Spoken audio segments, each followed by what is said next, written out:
परोपकार का अगर संधि विच्छेद करें तो पर प्लस उपकार, पर मने दूसरे का, उपकार मने भला करना।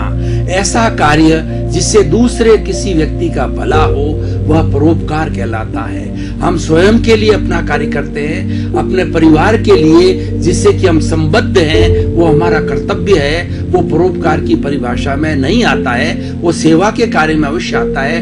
लेकिन हमारे परिवार के अतिरिक्त हम किसी अनजान व्यक्ति को, हम हमारे पड़ोसी को, या हम हमारी पूरी सोसाइटी के किसी व्यक्ति को किसी तरह का उस पर उपकार करते हैं, वह परोपकार कहलाता है। अब ये उपकार जो है ना कई तरह से हो सकता है, और उपकार का सीधा संबंध है सेवा से भी जोड़ सकते हैं। हम जितनी जितनी निष्काम सेवा करते हैं वो सब परोपकार की परिभाषा में आता है। तो उस तरीके से सेवा भी हमारी भारतीय संस्कृति में 3 तरह की मानी गई है। पहला तन की सेवा, दूसरा मन की सेवा, और तीसरा धन की सेवा। जिन लोगों के पास में धन नहीं होता है और जिनके पास के अंदर जो है बहुत अधिक प्रस्तुतिकरण का उनके पास के अंदर अभ्यास नहीं होता है, तो वो व्यक्ति अपनी इच्छा के अनुसार जिस किसी भी संस्था में जाकर के वहां पर सेवा दे सकते हैं। ये तन की सेवा है, यानी अपना वहां जाकर के श्रम का नियोजन करना, जो भी अपने इच्छा का संस्था होती है उसमें जाकर के नियोजन करना है, ये तन की सेवा कहलाता है। और जिसके पास के अंदर खूब संपत्ति है, अपना घर का भरण पोषण करने के अतिरिक्त भी ईश्वर ने बहुत दिया होता है, तो वो धन का जो अच्छा उपयोग जो है दूसरे का उपकार करके और दूसरे की सेवा करके कर सकता है। हमारे भारतीय संस्कृति के अंदर परोपकार को सर्वोच्च स्थान दिया गया है, और परोपकार के लिए जो कहा गया है कि तरुवर फल नहीं खात है, सरवर पिए न पान, तुलसी धरा शरीर यह निज स्वरूप के काम। मतलब ये जो हमारा शरीर है वह किसी अन्य के काम में आवे, उसके लिए शरीर की जो है हमारा महत्व है। हम दूसरे के लिए क्या करते हैं, what we contribute to our society is meaningful।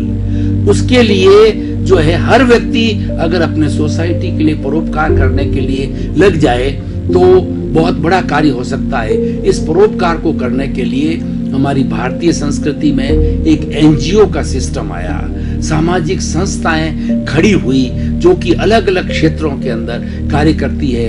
कोई शिक्षा के क्षेत्र में कार्य करती है, कोई मंदिरों के उत्थान के क्षेत्र में कार्य करती है, कोई चिकित्सा के क्षेत्र में कार्य करती है, और कोई प्राकृतिक विपदा आ जावे उस वक्त के अंदर कार्य करती है। तो ये हमारे परोपकार की भावना से ये एनजीओ खड़ा हुआ, और उसके लिए हमारी स्टेट गवर्नमेंट्स हैं, हमारी सेंट्रल गवर्नमेंट ने उन्होंने भी मान्यता दी, उनका रजिस्ट्रेशन किया, और जब ऐसा समय आता है, ऐसी विपत्ति आती है, तो ये संस्थाएं हाजिर होती है। और ऐसी कई एनजीओ बहुत सक्रिय है। जैसे मैं आपको एक उदाहरण दूं कि उदयपुर के अंदर नारायण सेवा संस्थान है जो कि पोलियो का उपचार करती है। उसके अंदर पोलियो से ग्रसित जो है कोई भी व्यक्ति निःशुल्क रूप से वहां जाकर के अपना एडमिशन ले सकता है, और निःशुल्क रूप से जो है उसको पूरी चिकित्सा दी जाती है। इसी तरीके से एक संस्था हमारे यहाँ पर जो है कमला नेहरू कॉलोनी के अंदर है,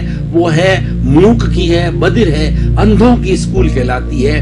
वो बहुत पुरानी है, और उसके अंदर अंधों को एडमिशन दिया जाता है, मूक को और बधिर को एडमिशन दिया जाता है, और उनको उनकी तरह की जितनी लिपि है, आजकल भाई और बहनों, दर्शकगण, श्रोतागण, हर एक के लिए अपनी अपनी लिपि बनी हुई है। मूक है तो उसकी लिपि अलग से है, जिसे हाथ के एक्शंस के द्वारा उसको जो है समझाया जा सकता है कि वो बोल नहीं सकता है, तो हाथ के एक्शन से जो है वो मूक की पूरी लिपि, और आपने भी टीवी के अंदर देखा होगा कि वो मूक की लिपि के द्वारा जो है पूरा जो है न्यूज को जो है कोई भी भाषण को है वो प्रतिपादी व्याख्यायित कर दिया जाता है।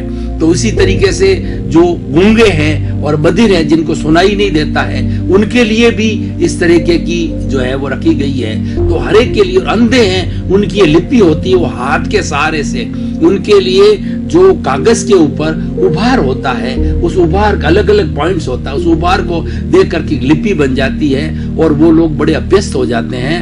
और ये सारी हमारे कमला नगर जो है वो स्कूल है, अंधों की स्कूल है, उसके अंदर लंबे समय से ऐसी सेवा दी जा रही है। और पूरे जो विश्व जागृति मिशन है जो अनाथों के लिए कार्य करता है, जो कोई भी हिंदुस्तान के अनाथ बच्चा होता है वहां पर वो एडमिशन दे दिया जाता है। उनके बहुत सी जगह स्कूल से और उनको निःशुल्क शिक्षा दी जाती है और उनको एक सभ्य इंसान बनाने के लिए अच्छी तरीके से वहां पे सारी ट्रेनिंग दी जाती है। तो भाइयों, परोपकार एक जो व्यक्ति अपने जीवन का मिशन बना लेता है कि मुझे अपना जीवन परोपकार में लगाना है, तो वो व्यक्ति धन्य हो जाता है। और परोपकार की महिमा हमारे भारतीय ग्रंथों के अंदर जगह जगह पर उसकी महिमा के गुणगान किए गए हैं और ये बताया गया है कि परोपकार करना जीवन का सबसे सर्वोत्तम लक्ष्य है।